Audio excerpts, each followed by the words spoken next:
Olá, alunos e amigos da Teoluz, professor Leão de Souza aqui. Na aula de hoje, a segunda aula da matéria Amar Teologia, nós iremos tratar da origem do pecado. Só que o conceito que vamos apresentar aqui é a origem do pecado à luz da Bíblia, à luz das Sagradas Escrituras. A primeira coisa que eu destaco é que Deus não é o autor do pecado. Isso mesmo, Deus não é o autor do pecado. A Bíblia deixa bem claro que Deus não é o criador do pecado e que ele abomina o mal. Tiago afirma, olha esse texto maravilhoso, Tiago capítulo 1, versículo 13, ninguém sendo tentado diga, de Deus sou tentado, porque Deus não pode ser tentado pelo mal e a ninguém tenta. Deus é um ser santo, um dos atributos de Deus é a sua santidade. Tudo aquilo que é puro, reto, justo, louvável, virtuoso, diz respeito à natureza santa, sacra, maravilhosa de Deus. Deus não é o autor do pecado e o pecado, pelo contrário, faz divisão entre o homem e o Criador. Quando nós tratamos da origem do pecado, devemos nos remeter a um tempo passado da eternidade,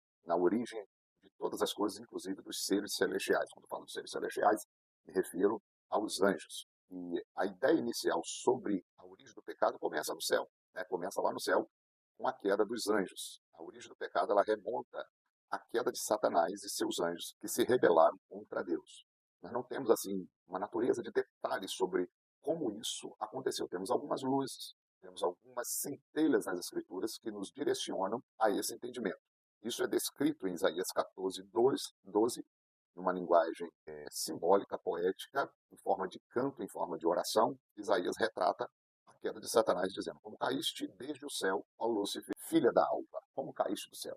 Jesus, em Lucas 10, fala para o discípulo que viu Satanás cair como um raio, como uma estrela do céu. Então, ele fala sobre a queda de Lúcifer. Em Apocalipse 12, o diabo retratado como dragão e os anjos como as estrelas, diz que na rebelião do céu, ele arrastou a terça parte das estrelas do céu.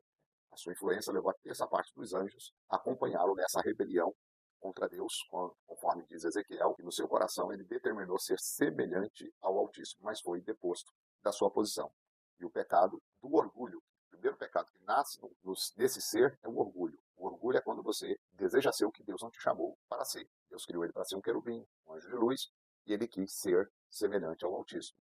E o seu orgulho transforma-o de anjo de luz em Satanás, o príncipe das trevas, um opositor do reino de Deus. Depois nós temos a origem do pecado no homem. Primeiro, ela no céu, através do querubim. Segundo, nós temos a origem do pecado no homem, a queda do homem lá no Éden, no jardim que Deus plantou lá. Então o pecado ele entra na raça humana através da desobediência de Adão no jardim do Éden. Gênesis 3, nós temos o relato como foi esse processo de tentação, de queda, e quando o ser humano falhou e fracassou na proposta de viver em santidade e pecou. O primeiro pecado que entra ali naquele ambiente, vamos prestar um pouquinho atenção nessa parte aqui. Deus coloca o homem num ambiente favorável, num ambiente agradável de viver, de paz, de harmonia, de santidade, podia usufruir de tudo que tinha no jardim, inclusive da árvore da vida, mas ele decidiu se alimentar daquilo que Deus havia proibido, que era a árvore da ciência do bem e do mal. O primeiro pecado manifestado no jardim não foi comer do fruto, foi a mulher confiar mais na palavra da serpente do que na palavra de Deus. Quando ela falou, Deus falou que não pode, o diabo falou, não é assim.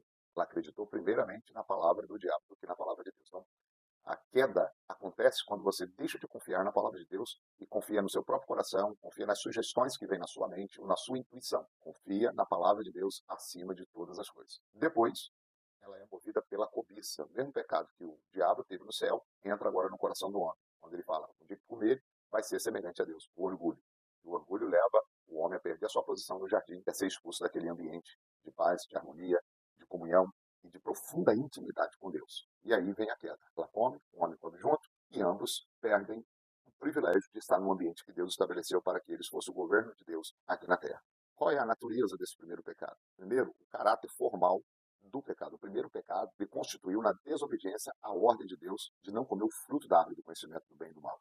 Segundo passo, o segundo aspecto desse pecado é a tentação. A serpente ela foi o instrumento de Satanás, tentou Eva, levando ela a questionar a bondade de Deus e desejar ser como ele. E depois nós temos a consequência da queda. A queda trouxe consequência devastadora para a humanidade, porque o pecado de um se tornou o pecado de todos, e por meio do pecado de um veio a morte, e por isso todos pecaram, conforme Paulo fala em Romanos 5, incluindo a entrada da morte e do sofrimento no mundo. Então, toda ação ela tem uma consequência, todo pecado ele tem um resultado. Na realidade, o resultado final sempre é a morte e a perda de privilégio e de posicionamento dentro daquilo que Deus colocou o homem para ser.